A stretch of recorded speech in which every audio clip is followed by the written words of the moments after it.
በዛሬ ቪዲዮአችን ከአሊኤክስፕረስ እቃ አዘን አትርፈን ኢትዮጵያ ውስጥ በቀላሉ መሸጥ እንችላለን። ከፈለጋችሁ ደግሞ ለራሳችሁ መጠቀም ትችላላችሁ። በዚህ ቪዲዮ ሙሉን ስቴፕ እነግራችኋለሁ። ከዚህ በፊት በዛሬ ቪዲዮአችን ሽልማት አለ። ጥያቄ ጠይቃችኋለሁ። ያንን ጥያቄ ለመለሰ ደግሞ ኮሜንት ላይ በትክክል ለመለሰ ሽልማት ይኖራል። ቪዲዮን እስከ መጨረሻ እዩት። በዛሬ ቪዲዮአችን 5 ወሳኝ ነገሮችን እነግራችኋለሁ። ከአሊኤክስፕረስ እቃዎችን በትክክል እንዴት እንደምታዙ፣ አብዛኛው ሰው የያዘውን እቃ ትቶ በጣም የተሳሳተ እቃዎች ስለሚደርሱ በትክክል እንዴት ማዘዝ እንዳለባችሁ ነግራችኋለሁ። ሁለተኛው ደግሞ የብዙዎች ጥያቄ የሆነውን ዶላር በኢትዮጵያ ብር እንዴት ዶላር እንደምትገዙ በዚህ ቪዲዮ አሳያችኋለሁ። ሶስተኛው ደግሞ ማዘዝ ያለባችሁ እቃዎችና ማዘዝ የሌለባችሁ እቃዎችን በዛሬ ቪዲዮአችሁ ነግራችኋለሁ። አራተኛ ደግሞ ቀረጥ ያለባቸውን እቃዎችንና የሌሉባቸው እቃዎችን መለየት እንዳለባችሁ ነግራችኋለሁ። አምስተኛ ደግሞ ቀረጥ ካለ ወይም ቀረጥ ከተቀረጠ ምን ማድረግ እንዳለባችሁ እና እቃችሁ የት እንደደረሰ የምትከታተሉት እቃችሁ የት ኢትዮጵያ ከደረሰ ደግሞ እንዴት እንደምትቀበሉ በዚህ ቪዲዮ አሳያችኋለሁ። ከዚህ በፊት በጣም ብዙ እቃዎችን አዝዤ ተጠቅሜያለሁ። ራሴ ላይ ከደረሱብኝ ከልምድ አንጻር ነው ለእናንተ የምናገረው። በዚህ ቪዲዮአችን እነዚህን ሙሉ ነግራችኋለሁ። ቪዲዮን እስከ መጨረሻ ተከታተሉ። ከዛ በፊት ይህ ቪዲዮ 100% እርግጠኛ ነኝ እንደሚጠቅማችሁ። ከዚህ በኋላ ስለ አሊኤክስፕረስ ያላችሁ አመለካከት ይለወጣል። ስለዚህ ይህንን ቪዲዮ ላይክ በማድረግ ጀምሩ። እንደዚህ አይነት ደግሞ ጠቃሚ የሆነ ፒውር ኮንቴንት ማለት ነው፣ ፒውር ንጹህ የሆነ ቪዲዮ ነው የምሰራው። ራሴ ላይ ያየሁበት ጉዳቱና ጥቅሙ ለእናንተ ስለምናገር ንጹህ ትክክለኛ ቪዲዮ ለማግኘት የምትፈልጉ ከሆነ ሰብስክራይብ የምትሏን በመንካት ቤተሰብ መሆን ትችላላችሁ። ስለዚህ ቪዲዮን እስከ መጨረሻ ተከታተሉ። በባለፈው ቪዲዮ በዚህኛው ቪዲዮ ጥያቄ ጠይቃችሁ ነበር። በትክክል ለመለሱ ደግሞ ለነሱ ሽልማት እሰጣለሁ። ያንን ደግሞ ለማድረግ አብረን ሽልማቱን እንሸልማለን። መጀመሪያ ከኛ የሚጠበቀው ምንድነው? ያንን ቪዲዮ ከዩቲዩብ አምጥተን ፒክ ዊነር የሚባል አለ። እዚያ ላይ ደግሞ ማን አሸናፊ እንደሆነ እንለያለን። ለምሳሌ ጸግሽ 27 እዚህ ጋር መጥቶልናል። በዚህ አጋጣሚ ደግሞ ቻናላችንን ሰብስክራይብ አድርጉ። ባለፈው የሰራሁት ቪዲዮ ምንድነው የቲክቶክ አካውንታችሁ ሀክ እንዳይደረግ ምን ማድረግ እንዳለባችሁ ብዬ ነበር የሰራሁት። በዚያ ቪዲዮ ጥያቄም ጠይቂያችሁ ነበር። በአፍሪካ የህዝብ ብዛት ቁጥር ከፍተኛ ቁጥር ያላት የት ናት? እሱን ጥያቄ ጠይቃችሁ ነበር እና የሼር ምልክቷን እንነካለን የቪዲዮን። ከዛ ሊንኩን ኮፒ እናደርጋለን። ወደ ክሮም በመሄድ እዚህ ጋር ፒክ ዊነር የሚባል ዌብሳይት አለ። እዛ ላይ የኮሜንትን ራንደም ነው የሚያወጣው። ትክክል ይሁን አይሁን ኮሜንቱን እንትን ነው የሚያወጣ ማለት ነው። ቀድማችሁ ኮሜንት አደረጋችሁ ቆይታችሁ እሱ ችግር የለው፣ ብቻ እድለኛውን ነቅሎ ነው የሚያወጣ ማለት ነው። እዚህ ላይ ሊንኩን ፔስት እናደርጋለን። ከዛ ፌች ምትሏን እነካለን፣ ኮንቲኒው እንላለን። ስንት ሰው ኮሜንት እንዳደረገና ይነግራችኋል። ከዛ በመቀጠል ፒክ ዊነር ይላል። እዚህ ጋር እንደምታዩት ፒክ ዊነር እንላለን። ማን እንደሆነ እነግራለን። ክብሩ ሙቪስ እሱ ሲ ብሏል። ሲ ናይጄሪያ ነው። ኤቢሲ ብዬ ነበር። ሲ አይደለም መልሱ፣ ሲ ኢትዮጵያ ነው። ክብሩም ተሳስተሃል፣ ሌላ እንሞክራለን። እሺ ፒክ ዊነር ካሳሁን ካሳ ናይጄሪያ ብሏል። በትክክል መልሳል። ቢ ናይጄሪያ በትክክል መልሳል። በአፍሪካ ውስጥ በህዝብ ብዛት ቁጥር የምትታወቀው ሀገር ናይጄሪያ ናት። በትክክል መልሳል። አንተ ኢንስታግራም ላይ አናግረኝ፣ ሊንኩን ከታች አስቀምጥልሃለሁ። አሊያም ደግሞ ኢንስታግራም ላይ ጸግሻ 7 ብለህ ሰርች ማድረግ ትችላለህ። እሺ በዛሬ ቪዲዮአችን ጥያቄ አለ። በትክክል ለመለሱ ደግሞ እንደ ዛሬው ኔክስት ቪዲዮ ላይ እንሸልማቸዋለን። የዛሬው ጥያቄያችን ምንድነው? 10 ሲደመር 3 ይሆናል 1። ተረዳችሁኝ? 10 ሲደመር 3 መልሱ 1 ነው የሚሆነው ማለት ነው። ምን ላይ ሲሆን ነው? ኮሜንት ላይ አፍጥናችሁ ጻፉልኝ። የዛሬ ቪዲዮአችን ጥያቄያችን ይሄን ይመስላል። ስለዚህ ወደ ዛሬ ቪዲዮአችን እንሄዳለን። በመጀመሪያ ወዴት ነው የምንሄደው? የስልካችሁ አንድሮይድ ከሆነ ፕሌይ ስቶር ላይ በመሄድ ወይም ዌብሳይት ላይ በመሄድ አሊኤክስፕረስ ብላችሁ ሰርች ታደርጋላችሁ። ፕሌይ ስቶር ላይ በመሄድ አሊኤክስፕረስ ትላላችሁ። አሊኤክስፕረስ ብላችሁ እዚህ ጋር ከአሊኤክስፕረስ አፕሊኬሽንን ታወርዳላችሁ። ልክ አይፎን ተጠቃሚ ከሆናችሁም ደግሞ አፕ ስቶር ላይ በመሄድ አሊኤክስፕረስ አፕሊኬሽንን ታወርዳላችሁ። ከዛ የሚጠበቅባችሁ ምንድነው? ሳይን አፕ ታደርጋላችሁ ማለት ነው። ትመዘገባላችሁ። ለመመዝገብ በኢሜይል በስልክ ቁጥርና ፌስቡክ ከሶስቱ በአንዱ መመዝገብ ትችላላችሁ፣ አካውንት ማለት ነው የእናንተ። ስለዚህ ማወቅ ያለባችሁ ደግሞ ምንድነው ማዘጋጀት ያለባችሁ ለአሊኤክስፕረስ በቀጣይ ቪዲዮዎች ላሳያችኋለሁ። መታወቂያ ግዴታ ያስፈልጋል እቃውን ስትቀበሉ ማለት ነው። እና መታወቂያ ያስፈልጋችኋል። እንደዚህ በማለት ትገቡና ዌልካም ቱ አሊኤክስፕረስ ይላል። እዚህ ጋር እንደምታዩት ኮንቲኒው ትላላችሁ። ኮንቲኒው ካላችሁ በኋላ እዚህ ጋር ተመዝገቡ ይላችኋል ማለት ነው። ስለዚህ በጉግል ፌስቡክ እና በትዊተር መመዝገብ ትችላላችሁ፣ አሊያም ደግሞ በኢሜይል መመዝገብ ትችላላችሁ። ስለዚህ በጉግል እኔ ልበል በጉግል ካልኩ በኋላ ስልኬ ላይ ሎጊን ከተደረጉ ጂሜሎች ማለት አንዱን ያስመርጠኛል። በዚያ ኮንቲኒው ላለው እኔ ማለት ነው። ስለዚህ በዚህ መንገድ ኮንቲኒው ትላላችሁ። ሪያጌን አክሰስ ምናምን እስቲ ከዚህ በፊት አለኝ በዚህ አካውንት ማለት ነው። እናንተ በዚህ መንገድ ሳይን አፕ ታደርጋላችሁ ማለት ነው። ስለዚህ እኔ ከዚህ የምጠቀመው ስልክ የኛው ነው። በዚህ ነው አብዛኛው ጊዜ ማዘው ማለት ነው። ስለዚህ ወደዚህ እንለፍ በትክክለኛው ማለት ነው የምናልፈው። ስለዚህ በዚህ ልክ ከተመዘገባችሁ በኋላ ምንድነው የሚያስፈልገው? በዚህ ከተመዘገባችሁ በኋላ ወደዚህኛው ስልክ እንሄዳለን። ከዚህ በፊት በጣም ብዙ እቃዎችን እያዘዝኩበት ማለት ነውና እሺ ይሄው ወደ አሊኤክስፕረስ ገባው። እዚህ ጋር ሆም እዚህ ጋር ማለት ነው። ስለዚህ እዚህ ጋር እቃዎችን ያመጣላችኋል፣ የምትፈልጉትን እቃዎችን ማለት ነው። እዚህ ጋር የምትፈልጉትን እቃዎችን ከነዚህ ማል መምረጥ ትችላላችሁ። ከፈለጋችሁ ደግሞ እዚህ ጋር ሰርች ማድረግ ትችላላችሁ። ምን ማዘዝ ነው የምትፈልጉት? እኔ ቀለል አድርጌ መነጽር ልዘዝ። ሜን ግላስ ዝም ብዬ ልበልና ግላስ ሜን ግላስ እላለሁ። እሺ እዚህ ጋር ሜን ግላስ ብላችሁ ሰርች ካረጋችሁ በኋላ በጣም ብዙ አይነት መነጽሮችን ያመጣላችኋል። ስለዚህ ወደ ላይ ድረስ ስክሮል ያደረጋችሁ ለእናንተ የሚመቻችሁን ትፈልጋላችሁ። እንደዚህ ጋር ስታረጉ ደግሞ መነጽሩን ብቻ ሳይሆን ዋጋውንም ቼክ ማድረግ አለባችሁ። ስለዚህ የሚመቻችሁን መምረጥ ትችላላችሁ። ሲኒዝም ብዬ አንድ ላይ በኩል ያየዋት መነጽር አለች ጋር ያየዋት መነጽር አለች። እችኛዋን ልንካና ልዘዝ። እችኛዋን ነክቼ አዘዋለሁ። ስለዚህ እዚህ ጋር ማየት አለባችሁ። እኔ ያው እናንተን ለማሳየት ነው ይህን መነጽር ፈልጌ አይደለም ገዛው፣ እንዴት እንደምታዙ እናንተን ለማሳየት ነውና ይሄ ብሉ ላይት ግላስ ነው። እንደዚህ ስልክ ምናምን አብስታችሁ የምትጠቀሙ ከሆነ ለእናንተ ወሳኝ የሆነ መነጽር ነውና መጀመሪያ ላይ ማየት ያለባችሁ ዩኤስኤ ብሎ $1.76 ነው፣ ያው ወደ $2 ማለት ነውና ከታች ወረድ ትላላችሁ። እዚህ ጋር ሺፒንግ ብሎ 0.96 የሺፒንግ አለ። እሱ ጋር ደግሞ ከሱ ወደታች ወረድ ስትሉ ደግሞ ዴሊቨሪ ብሎ ዲሴምበር 31 እስከ ጃንዋሪ 9 ይላል። ይህ እቃው የሚመጣላችሁ ቀን ነው ከዲሴምበር 31 እስከ ጃንዋሪ 9 ድረስ ማለት ነው። እዚህ ጋር ማወቅ ያለባችሁ አብዛኛው ሰዎች ጥያቄ የሚጠይቁኝ ምንድነው ከተቀመጠበት ቀን አልፏል፣ ቀኑ ቆይቷል አልደረሰኝም የሚሉ ሰዎች አሉ። እቃው ቀድሞም ሊመጣ ይችላል፣ ትንሽ ቆይቶም ሊመጣ ይችላል። ለእኔ ከ3 እና ከ4 ወር በላይ የቆየልኝ እቃዎችም አሉ። ስቲል ነው እየጠበቅኩ ነኝ። እናንተ ካልተመቻችሁ ሪፈንድ አድርጋችሁ ብሩን መውሰድ ትችላላችሁ ማለት ነው። እሺ እዚህ ጋር ካያችሁ በኋላ ከማዘዛችሁ በፊት ማየት ያለባችሁ የመጀመሪያዎቹ እነዚህም ብያለሁ፣ ዋጋውን ማወቅ አለባችሁ። ከዛ በተጨማሪ ደግሞ እዚህ ጋር ይታያችኋል 4.3 ሬት አለ። እቃ ስታዙ ሬቱ ከ4 በላይ መሆን አለበት ማለት ነው። ወይም ከ4 በላይ በቃ መሆን አለበት፣ ወይም ከ3.5 በላይ መሆን አለበት። አጠገቡ ስታዩ ደግሞ 190 ሶል ይላል። እስከ 190 ተሽጧል ማለት ነው። እስከ 190 ተሽጧል። ስለዚህ እዚህ ጋር አንዳንድ ጊዜ የሺፒንግ ነፃ ነው ብያላችኋለሁ። ነፃ ማለት ሺፒንጉንም ማየት አለባችሁ። የአንዳንዱ እቃዎች ዋጋው የእቃው ትንሹ ነው፣ የሺፒንጉ በጣም ብዙ ነው። ስለዚህ ከዛ በኋላ ደግሞ ማየት አለባችሁ። ትንሽ ስክሮል ስታደርጉ የሰዎች ፊድባክ አለ። መነጽሩ ምን አይነት እንደሆነ ይነግራቸዋል። ኦ ማይ ጋድ እቺ መነጽር ኢትዮጵያ ድረስ መጥቷል። እዚህ ጋር ለምሳሌ ሶርትድ ባይ ዴት ይላል። ከዛ ኦል ሬቲንግ ፎቶ ምናምን ብሏል። ኢትዮጵያ ድረስ የተላከ አለ። እዚህ ጋር ቼክ ሳደርግላችሁ ወደ ኢትዮጵያ ድረስ የተላከ ነው። ስለዚህ ፊድባክ አለ፣ እነዚህ የተቀበሉት ሰዎች ምንም እንደሚሉ ማለት ነው። እዚህ ጋር ማንበብ ትችላላችሁ። ጥሩ ከሆነ እስቲ እዚህ ጋር ኢትዮጵያ ድረስ የመጣው መነጽር ይሄንን ይመስላል።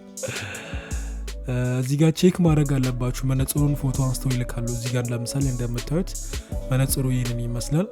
ቼክ ታረጋላችሁ። ቼክ ታረጋላችሁ። እዚህ ጋር ይመቻችኋል አይመችም ማለት ነው። ስለዚህ ፌክ ሳፕላየሮች ማፈልጉ እቃዎችም ሊደርስላችሁ ስለሚችል እዚህ ጋር ታያላችሁ። ስለዚህ በቃ አጠቃላይ ከተመቻችሁም የሰዎች የተጠቀሙትም እጃቸው ላይ የደረሰላቸው ሰዎችም እቃው ከተመቸላችሁም እናንተ ቼክ አድርጋችሁ መነጽሩ ከተመቻችሁ ቀጣይ የሚጠበቅባችሁ ምንድነው ብሩን ማዘጋጀት አለባችሁ፣ ማለት ዶላሩን ማለት ነውና ስለዚህ ይህን እቃ ወድጃለሁ እናንተን ለማሳየት ልግዛው ባይና እላለሁ ከታች። ከዚህ ጋር ከለር ያስመርጣቸዋል። የጎልድ ከለርና ነጭ ኖርማል ነጭ አለ። ስለዚህ ነጯ ትሻላለች፣ ጎልዷ ማለት ብላክ ጎልዷ ማለት ነው። በቃ እችኛውን ሲልቨር ነገሯን ልዘዝ። ከዛ ኮንቲኒው ላለው ከለር ከመረጥኩ ማለት ነው። እዚህ ጋር ሁለት ብቻ ስላሉ ነው። እሺ ቀጣይ ደግሞ ወደዚህ ነው የሚወስዳችሁ ማለት ነው። እዚህ ጋር ምን እንደሚያሳያችሁ ልንገራችሁ። ፈረስት ማስተካከል ወይም መሙላት ያለባችሁ ከላይ ሺፒንግ አድሬስ ይላል አድ ኒው አድሬስ ትላላችሁ። ሶ ያለንበት ዲፎልት ኢትዮጵያ ስለሆነ ኢትዮጵያ አስቀምጧል። ስለዚህ እዚህ ጋር ፉል ኔም ይላችኋል። ትክክለኛ ስማችሁን ታስገባላችሁ። ስማችሁን መታወቂያ ላይ ያላችሁን ስም ማለት ነው። ምናልባት ፖስታ ቤት ሊገትታችሁ ስለሚችል ትክክለኛ መታወቂያችሁ ላይ ያለውን ስም ታስገባላችሁ። እዚህ ጋር እኔ ዝም ብዬ አቤኔዘር እናንተን ለማሳየት ነው እንጂ የኔ ስም አቤኔዘር አይደለም አለሙ ምናምን ብዬ ዝም ብዬ እናንተን ለማሳየት እስከናያዝ ዝም ብላችሁ ታዛላችሁ ማለት ነው። ከዛ በተጨማሪ ደግሞ ፎን ነምበር ይላችኋል፣ ስልክ ቁጥራችሁን። ይህ ማለት እቃው ወደ ፖስታ ቤት ሲመጣ ቴክስት ወይም የሚደወልላችሁበት ስልክ ቁጥር ማለት ነው። ግዴታ አስፈላጊ ነው። ስለዚህ 9 በማለት ስልክ ቁጥራችሁንም እዚህ ጋር ታስገባላችሁ። አሁንም ደግሞ እዚህ ጋር ላሳያችሁ። ስትሬት ሃውስ አፓርትመንት ምናምን ይላል። የመጀመሪያው እዚህ ጋር ኢትዮጵያ ትላላችሁ። ዝም ብላችሁ ኢትዮጵያ ትላላችሁ። ከዛ መቀጠል እዚህ ጋር ስታር ያለባቸው ነገሮች ግዴታ መሞላት ያለባቸው ናቸው። ለምሳሌ ኤፒቲ ወይም ሲዩቲዩንቲ ምናምን የሚለው ኦፕሽናል ይላል። ብዙም አስፈላጊ አይደለም። ስለዚህ ስቴት የሚለው ላይ ለምሳሌ አዲስ አበባ ከሆናችሁ አዲስ አበባ ትላላችሁ። አዲስ አበባ ያላችሁ ማለት ነው፣ ያላችሁበት ስለሚመጣ ማለት ነው። ኢትዮጵያ ይደርስና እቃው እናንተ ያላችሁበት ቦታ ነው የሚመጣው። ስለዚህ ወዴት ነው?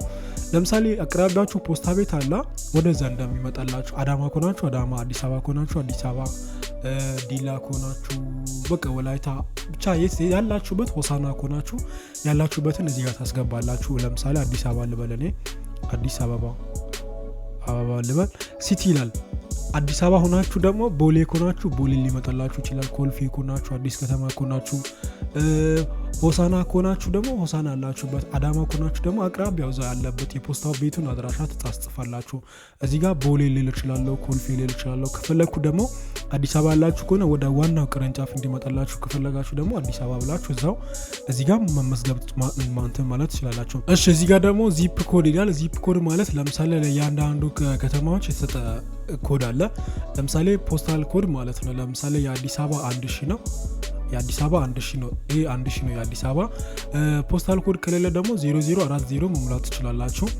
የእናንተን ፖስታል ኮድ ለማወቅ ደግሞ ወደ ጉግል ክሮም በመሄድ ፖስታል ኮድ ኦፍ ያላችሁበት ካንትሪ ትጽፋላችሁ። ፖስታል ኮድ ኦፍ አዲስ አበባ፣ ፖስታል ኮድ ኦፍ አዳማ ምናምን ብላችሁ መሙላት ትችላላችሁ ማለት ነው። ከዛ በመቀጠል እዚህ ጋር ሴቭ ይላችኋል። ከታች ሴቭ የሚለውን ትነካላችሁ። ይሄ የኔ ትክክለኛው አድራሻ ስላልሆነ ነው፣ በኋላ አስተካክለዋለሁ። ኔክስት ደግሞ ምንድነው እዚህ ጋር የቀደሙን ይነግራችኋል፣ ዋጋውና ሺፒንጉ። ከታች ደግሞ ቶታል ብሎ $2.72 ማለት ነው። ስለዚህ እዚህ ጋር ይነግራችኋል። ስለዚህ ቀጣይ ደግሞ ምንሞላው አንድ ስቴፕ አለ። ፔመንት ሜትድ ይላል። እዚህ ጋር ፔመንት ሜትዱን ሚሊዮን ስትነኩ ጉግል ፕሌይ ካለ በጉግል ፕሌይ፣ ካልሆነ ደግሞ ማስተር ካርድ ካላችሁ በማስተር ካርድ፣ በፔፓል የዛ አይደለም አይ ቲንክ ሞከሩ እስቲ እናንተ ጋር ከሆነ። ስለዚህ እኛ በምንድን ነው የምናዘው? በማስተር ካርዳችን ነው የምናዘው ማለት ነው። ስለዚህ ማስተር ካርድ ኬት ነው የምታገኙት ከሆነ ባይቢት ላይ በነፃ አለ። በናሽናል አይዲ ቬሪፋይ አድርጋችሁ ማስተር ካርድ በነፃ ማግኘት ትችላላችሁ። ያው ስለዚህ በቀጣይ ደቂቃዎች አሳያችኋለሁ ማለት ነው። ስለዚህ የእናንተ ማስተር ካርድ ስላለ እዚህ ጋር የማስተር ካርዳችሁን ቁጥር ታስገባላችሁ። እዚህ ጋር ደግሞ ካርድ ሆልደር ኔም ይላል። የእናንተን የማስተር ካርድ ለምሳሌ ማስተር ካርዳችሁ ባይቢት ላይ ከሆነ ያ እዛ ላይ የባይቢቱን የማስተር ካርዱን ስም ማለት ነው፣ ባይቢት የከፈታችሁበት ቬሪፋይ ያደረጋችሁበት የአይዲውን ስም። ከዛ ደግሞ እዛ ላይ የማስተር ካርዱ ኤክስፓየር ዴት እዚህ ጋር ይነግራችኋል 12 ምናምን ብሎ። ከዛ ደግሞ ሲቪቪ ሚል አለ። ማስተር ካርድ ላይ 3 ዲጂት አለች፣ ሚስጥራዊ ኮድ እንደሚባለው የሚሰጥ ማለት ነው። እሱ ላይ ትሞላላችሁ ማለት ነው። ያው እንደዚህ አይነት ነገሮች እንደዚህ አይታዩም፣ ሚስጥራዊ ነገሮች ስላሉ ማይታዩ ስለሆኑ፣ ስለዚህ ለእናንተ ዝም ብዬ የተናገርኩ ነኝ። የማስተር ካርዳችሁን ቁጥር ታስገባላችሁ እዚህ ላይ ከላይ እንደዚህ ታስገባላችሁ። ከዛ ሆልደር ኔም ይላል፣ ትክክለኛ የማስተር ካርዱ የባለቤቱን ስም ማለት ነው፣ አቤኔዘር ምናምን። ከዛ ስሙን ታስገባላችሁ። በመቀጠል ደግሞ ኤምኤም ኤክስፓየር ዴት እዚህ ጋር ኤክስፓየር ዴቱን ታስገባላችሁ። ሲቪቪ እንዳልኳችሁ እዚህ ጋር 3 ዲጂት ነበር፣ እሷን ታስገባላችሁ። ይህን ዝም ብዬ ነው ካካ ውስጥ ትክክለኛ አይደለም እንዳትሞክሩት። ከዛ በመቀጠል እዚህ ጋር ሴቭ እንደ ኮንፈርም የሚል አለ። እሱን ትነኩና ቀጥታ አድ ታደርጋላችሁ ማለት ነው። እኔ በጉግል ፕሌይ ነው የምጠቀመው፣ ምክንያቱም የራሴ የሆነ ማስተር ካርድ ስላለ በጉግል ፕሌይ ነው አድ ማድረገው ማለት ነው። ስለ ጉግል ፕሌይ የምትፈልጉ ከሆነ ቀጣይ አሳያችኋለሁ። ስለዚህ ልክ አሁን እቃይን ጨረስኩ።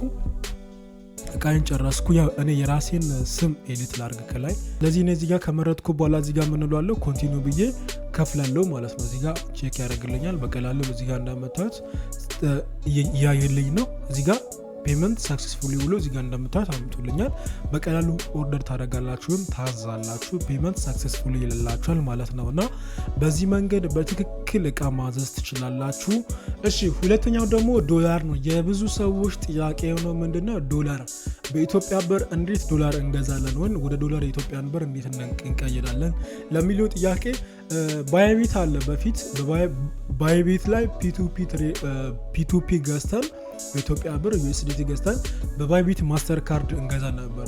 ሰሞኑን በተፈጠረው ስህተት እንደምታውቁት ባይቢት ላይ አሁን መግዛት አንችልም። ስለዚህ ያለን አማራጭ ምንድነው ሜክስ የሚባል አንድ አፕሊኬሽን አለ። ሜክስ የሚባል ማለት ነው እንደና ባይቢት አይነት ሆኖ እዛ ላይ ዶላር በፒቱፒ መግዛት ትችላላችሁ። ወደ ፕሌይ ስቶር ሄዳችሁ ወይም አፕ ስቶር ላይ ሰርች ማድረግ ትችላላችሁ። ሜክስ ብላችሁ ሰርች ታደርጉ እዚህ ጋር ሜክስ እዚህ ጋር እንደምታዩት ባይ ቢትኮይን ቢትስ ኤንድ ክሪፕቶ የሚላለ። ስለዚህ ይህንን አፕሊኬሽን አውርዳችሁ በናሽናል አይዲያችሁ ቬሪፋይ ታደርጋላችሁ። እዛ ላይ እያንዳንዱን ዲቴል ይነግራችኋል። ስለዚህ እንዴት ቬሪፋይ እንደምታደርጉ የምትፈልጉ ከሆነ ኮሜንት ላይ አሳውቁልኝ። ዲቴል ነው ቪዲዮ የምትሰሩ የምትፈልጉ ከሆነ ማለት ነው። እና ዲቴል እንዴት ቬሪፋይ እንደምታደርጉ የምትፈልጉ ከሆነ ዲቴል ነው ቪዲዮ እሰራላችኋለሁ፣ ኮሜንት አድርጉልኝ። ስለዚህ ሜክስ ላይ ሄዳችሁ በፒቱፒ መግዛት ትችላላችሁ ማለት ነው። ስለዚህ ወደ ሜክስ ትገባላችሁ። እዚህ ጋር ፒቱፒ የሚባል አለ። ባይቢት ላይ ልምድ ያላችሁ በጣም ቀላል ነው። እዚህ ጋር በቀላሉ ማግኘት ትችላላችሁ። እዚህ ጋር ኢቲቪ የኢትዮጵያን ብር ካረጋችሁ በኋላ እዚህ ጋር ቼክ ታደርጋላችሁ። ለምሳሌ አውትላይን የሚባል አንድ ሰው አለ። ሪስትሪክት ምናምን የሚባሉትን እንዳሞክሩት አውትላይን የሚባል አለ። ስለዚህ እዚህ ጋር እያንዳንዱን ቼክ ታደርጋላችሁ። ኦርደር 773 96% የተሳካ ትሬድ አድርጓል። ሌላ ደግሞ ዋጋው ስንት ነው? 181 ብር ነው። የአንድ USDT ዋጋ 181 ብር ነው ያለው። ወደ 164 ነው። ሊሚት ደግሞ ከ5 ጀምሮ ምናምን ያለ ይነግራቸዋል። ፔመንት ሜቶዱን እዚህ ጋር ቴሌብር ምናምን ይላል ማለት ነው። ስለዚህ ስለ ፒቱፒ ዲቴል ቪዲዮ በቃ እያንዳንዱን ላስረዳችሁ የምትፈልጉ ከሆነ ኮሜንት አድርጉልኝ። ባይትሉና እዚህ ጋር የምትፈልጉትን አይነት ብር መጠን ታስገባላችሁ። ስንት ዶላር እንደሆነ ይነግራችኋል፣ ስንት USDT እንደሆነ ይነግራችኋል። ከዛ እዚህ ጋር አይ ሃቭ ሬዲ ኤንድ አግሪቱ ምናምን ካላችሁ በኋላ ባይ USDT ሚሊዮን በመንካት በቀላሉ ዶላር መግዛት ትችላላችሁ ማለት ነው። እዚህ ሜክስ ላይ USDT ከገዛችሁ በኋላ ቀጣይ የሚጠበቅባችሁ ምንድነው? የገዛችሁትን USDT ደግሞ ወደ ባይቢት ትልካላችሁ ማለት ነው። ወደ ባይቢት ከላካችሁ በኋላ በባይቢት ማስተር ካርድ ትገዛላችሁ ማለት ነው። ያው ባይቢት ላይ ስለተከለከለ ነው እንጂ ብዙዎች ታውቁታላችሁ ብዬ አስባለሁ። ባይቢት ላይ ማለት ነው። ጭራሽኑ ባይቢት ምን እንደሆነ አላውቅም፣ ሜክስ ምን እንደሆነ አላውቅም የምትሉ ከሆነ ድጋሚ ኮሜንት ላይ አሳውቁልኝ። እኔ በትክክል እሰራላችኋለሁ። ባይቢት እንዴት እንደምትከፍቱ ቬሪፋይ እንዴት እንደምታደርጉ ባይቢት ላይ ማስተር ካርድ እንዴት እንደምታገኙና ሜክስ ላይም ትሬድ እንዴት እንደምታደርጉ አሳያችኋለሁ። ኮሜንት ላይ አስቀምጡልኝ። ሁለተኛው ዶላር በኢትዮጵያ ብር መግዛት ከምትችሉባቸው ነገሮች ሁለተኛው ይሄ ነው። እሺ ሶስተኛው ደግሞ ምንድነው? ማዘዝ ያለብን እቃዎችና ማዘዝ የለብን እቃዎች ማለት ነው። ለምሳሌ ከአሊኤክስፕረስ በጣም የተጋነኑ እቃዎችን መግዛት የለባችሁ፣ ምክንያቱም ቀረጥ ይኖረዋል ማለት ነው። ቀረጥ ይኖረዋል። አዛ ነው፣ ጭራሹ አዛ ነው ጉምሩክ ላይ ማለት ነው። እና በጣም ዋጋቸው ውድ የሆኑ እቃዎችን እንዳገዙ ብዬ ሪከመንድ አደርጋችኋለሁ። ቀረጡ አለ። አይ ፈልጋለሁ እገዛለሁ ካላችሁ ደግሞ መግዛት ትችላላችሁ። ለምሳሌ ፒሲ አይነት ነገሮችን ባገዙ ብዬ አስባለሁ፣ እመክራችኋለሁ።